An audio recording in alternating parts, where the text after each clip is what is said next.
नमस्कार दोस्तों, मैं आदर्श आप सभी का टारगेट ऑन परिवार में स्वागत करता हूं। दोस्तों, आपको क्विज के रूप में ये क्वेश्चंस दिए गए थे और दो क्वेश्चंस हैं मैं लेके आया हूं। दो क्वेश्चन आपको क्विज के रूप में दिया गया था। क्या इसका बेस्ट अप्रोच हो सकता है, किस प्रकार इसको हम कम समय में सॉल्व कर सकते हैं, आइए देखते हैं। पहला क्वेश्चन क्या है। पानी और शरबत के दो अलग अलग मिश्रण है जिनमें पानी और शरबत का अनुपात 4:1 के अनुपात में है और 3:1 के अनुपात में है। उनको 1:2 के अनुपात में मिश्रित किया जाता है। अंतिम मिश्रण में पानी और शरबत का अनुपात क्या होगा। बेसिकली ये कहना चाह रहा है कि पानी और शरबत के दो दो अलग अलग बर्तन हैं, अलग अलग बर्तन हैं। एक में जो है उनका पानी और शरबत का अनुपात 4:1 है और दूसरे में 3:1 के अनुपात में है। दूसरे में 3:1 के अनुपात में है। अब इस दोनों को 1:2 के अनुपात में मिश्रित करना है और तीसरे बर्तन में डाल देना है। अब बताइए तीसरे बर्तन में पानी और शरबत का अनुपात क्या रहेगा।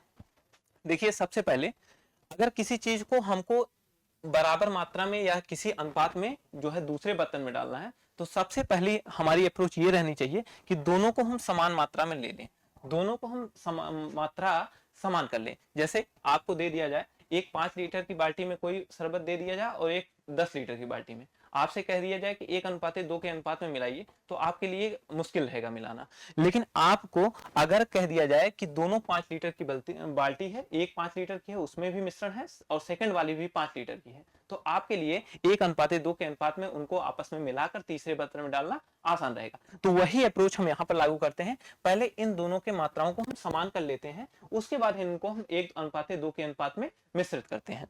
सबसे पहले 4 1 5, इसकी वैल्यू कितनी है 5। यहां पर हम देख रहे हैं अनुपाती पदों का योग 4 + 1 5 और यहां पर देख रहे हैं 3 + 1 4, यानी कि यहां पर मात्रा इसकी 5 है इस बाल्टी की और इस बाल्टी की 4 है। अगर हम दोनों को बराबर करना चाहें, दोनों को अगर हम बराबर करना चाहें तो अगर हम इसमें 4 से गुणा कर दें तो 4 × 5 = 20 हो जाएगी इसकी मात्रा।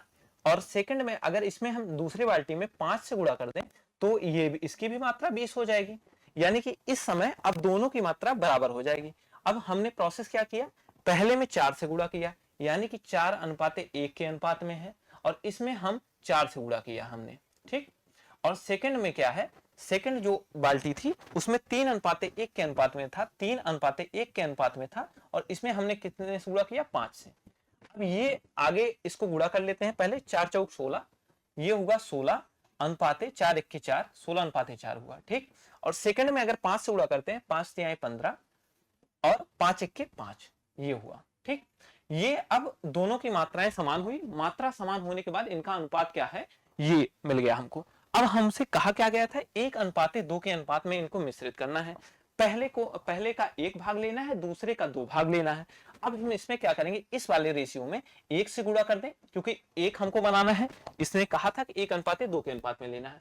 सेकेंड बाल्टी से हमको 2 लेना है तो इसमें हम 2 से गुणा कर लेते हैं, 2 से गुणा कर लेते हैं। अब ये अनुपात क्या बन जाएगा आप देख लीजिए। 1 से गुणा होगा तो कोई फर्क नहीं पड़ेगा, 16:4 ही रहेगा, ठीक है।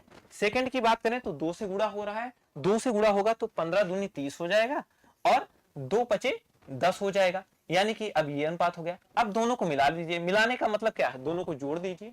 मिलाने का मतलब यही है ना, दोनों को आपस में जोड़ दीजिए। अब आपस में दोनों को हम अगर जोड़ेंगे तो ये कितना हो गया, 10 और 4 14 हो गया और सेकंड वाला कितना हो गया, 30 10 40 46 हो गया, यानी कि 46:14 आ गया। 46:14 को अगर हम सिंप्लीफाई फॉर्म में रखते हैं, सिंप्लीफाई करते हैं, इसको 2 से काट देते हैं, 2 23 या 46 होता है और 2 7 14, यानी कि 23:7 का अनुपात रहेगा तीसरे बर्तन में। और ऑप्शन नंबर डी आपका करेक्ट आंसर हुआ इस क्वेश्चन। तो इस प्रकार के क्वेश्चन में ऐसी आपको अप्रोच रखी है जिससे आपको कम समय लगेगा और बहुत ही बेहतरीन तरीके से आप ऐसे क्वेश्चन को सॉल्व कर सकते हैं। नेक्स्ट क्वेश्चन पे आते हैं। नेक्स्ट क्वेश्चन क्या था, ये एडवांस मैथ का क्वेश्चन है और ज्योमेट्री का पोर्शन है। दो वृत्त एक दूसरे को बाह्य रूप से स्पर्श करते हैं, उनके केंद्रों के बीच की दूरी 8 सेमी है। यदि एक वृत्त की त्रिज्या 3 सेमी है तो दूसरे वृत्त की त्रिज्या ज्ञात करें।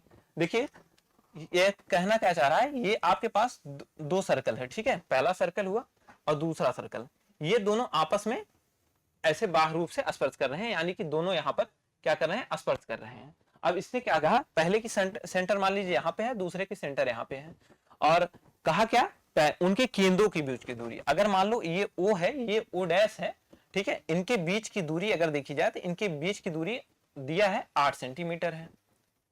अब कहा क्या, एक यदि एक वृत्त की त्रिज्या 3 है, यानी कि अगर इसकी त्रिज्या हम 3 मान लेते हैं, यहां से यहां तक की त्रिज्या क्या है 3, ये 3 है, तो बताइए दूसरे वृत्त की त्रिज्या क्या है। सीधा सीधा आपको दिख रहा है यहां से यहां तक के बीच की दूरी 8 सेंटीमीटर है, और पहले वृत्त की त्रिज्या जो है 3 है, तो सेकंड की 5 होगी, क्योंकि 8 माइनस का 3 हो जाएगा। ये दूरी क्या होगी, ये दूरी यही है ना, पूरी दूरी 8 है और 3 यहां तक की दूरी है, यहां तक की दूरी 3 है, तो 8 में से 3 गया और यहाँ क्या बचेगा 5, अर्थात दूसरे वृत्त की जो त्रिज्या होगी यहां से यहां तक की दूरी 5 सेंटीमीटर होगी। इस तरीके से आपका दोनों क्वेश्चन कंप्लीट हुआ, और इस तरीके से आप क्विज में जरूर पार्टिसिपेट करिए और डेली आपको सोल्यूशन इसका मिल जाएगा, क्या इसका बेस्ट अप्रोच रहने वाला है। तो आप डिस्क्रिप्शन में लिंक होगा, ज्वाइन जरूर करें रहें। टेलीग्राम पर भी आपको दिया जाता है और उसके साथ साथ चैनल पर भी दिया जाता है। धन्यवाद।